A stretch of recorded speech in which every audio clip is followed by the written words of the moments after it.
Habang naglilinis nga ng bahay, nag-i-scroll ng konti sa Facebook at napapaisip. Well, thankful lang ako nga mga bi dahil sa awa ng Diyos, unti-unti nagbubunga din talaga yung pagsusumikap namin ni Dada sa pang-araw-araw naming trabaho. Kasi nga mga bi, diba, ang dami-dami ngayong nabahaan, ang dami talagang mga namumroblema sa trabaho. Tapos, ayan. So, habang nag-aayos ako ng mga groceries namin, itong bahay, kusina, kasi for now, wala rin akong helper sa bahay. Medyo mahirap din kasi marami nga akong trabaho mga bi, as in loaded talaga.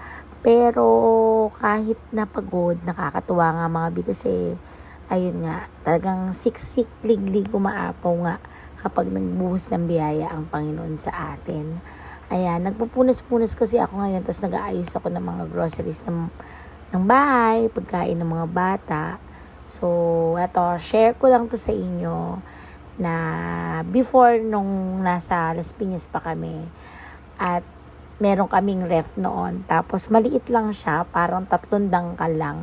Tapos naaalala ko pa nga mga binoon na meron pa siyang kalawang sa gilid. Tapos detali pa siya. So sino ba sa inyo naka-experience ng ganon? Pero akalain mo yun, tingnan mo nga naman. Napakabait talaga ng Panginoon, 'di ba? So ngayon may mga compartment pa yung ref ko. Tapos ayan, may ganyan-ganyan pa. Pero hindi nga madali mga bi. Hindi madali na basta makuha lahat to. Lahat paghihirapan natin talaga. At sa bawat pagsusumikap, lagi mong tatandaan na lahat yan, may magandang bunga din. Minsan mahirap din yung proseso na pagdadaanan, pero lagi ka lang ma-excite every time na mahihirapan ka.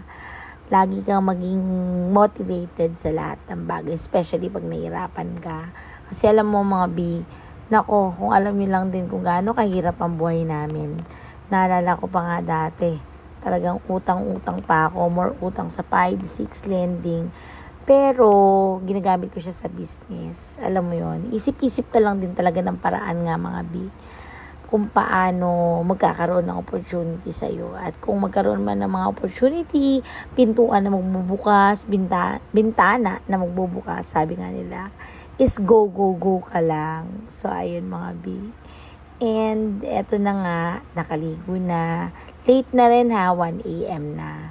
Pero ngayon pa lang ako nagre-relax, nag-iisip-isip, nag-edit, ayan, nagkakape. Alam mo yon, hindi rin madali. Kailangan mo lang talagang more sikap lang mga bi. So, eto, habang nagkakape ako, nakita ko yung check ko itong YouTube channel nga natin mga bi at nakakatuwa. Alam nyo, maraming salamat ha sa mga katulad nyo na nanonood ngayon sa mga videos na ginagawa ko. Hindi man ako ganun kasikat na nagbablog or gumagawa ng videos, pero sabi ko nga palagi ko itong ginagawa, hindi para magyabang, kundi para makatulong o maka-inspire sa mga kagaya ko na mga mami o isang anak, isang asawa, isang nanay na nangarap para sa ating pamilya. Diba? Lahat naman tayo gusto ng magandang future o buhay para sa ating mga mahal.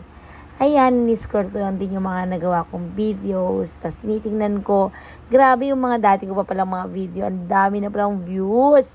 Kaya naman, meron tayong mga medyo maganda-ganda namang sahod kay YouTube. Anyways, magla-live ako sa Team JLX Official sa page para mag-share din ng mga blessings sa inyo.